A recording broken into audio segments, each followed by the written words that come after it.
Subscribe చేయండి education concept ఛానల్ని. Latest videos కోసం బెల్ ఐకాన్ని యాక్టివేట్ చేయండి.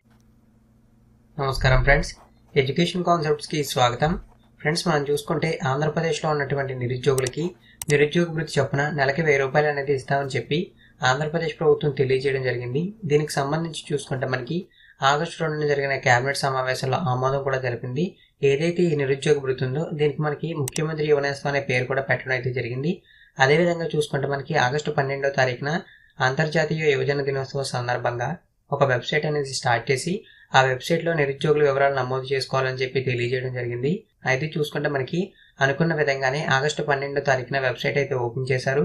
కాకపోతే ఆ వెబ్సైట్ అనేది కొన్ని గంటలు అయితే భరించేసింది. తర్వాత మనకి ఆ వెబ్సైట్ అనేది వర్క్ అవ్వడం ఆగిపోయింది. తర్వాత చూసుకున్నట్లయితే మనకి మంత్రి నారా లోకేష్ గారు సెప్టెంబర్ 1 నుంచి మనకి నిరుద్యోగ వృత్తికి సంబంధించి రిజిస్ట్రేషన్ చేసుకుని నిరుద్యోగ వృత్తి అనేది పొందొచ్చు అని చెప్పి మనకి తెలియజేయడం జరిగింది. అయితే చూసుకుంటే ఈ నిరుద్యోగ వృత్తికి సంబంధించి మళ్ళీ ఇన్ఫర్మేషన్ అనేది మనకి యూటర్న్ తీసుకోవడం జరిగింది. దానికి సంబంధించిన వివరాలు మనం చూసుకున్నట్లయితే గుంటూరులో ప్రసంగిస్తున్న ముఖ్యమంత్రి చంద్రబాబు నాయుడు గారు మనకి అక్టోబర్ 2 నుంచి ముఖ్యమంత్రి యువనేస్తం కార్యక్రమం ప్రారంభిస్తారంటూ మనకి తెలియజేయడం జరిగింది. అంటే చూసుకుంటే ఏదైతే నిరుద్యోగ వృత్తి ఉందో ఈ నిరుద్యోగ వృత్తి అనేది మరో నెల అనేది వెనక్కి వెళ్ళిపోయినట్టు తెలుస్తుంది. ఫ్రెండ్స్, మనం చూసుకుంటే నిరుద్యోగ వృత్తి అనేది మొదట మనకి ఆగస్టులో ఇస్తామని చెప్పారు.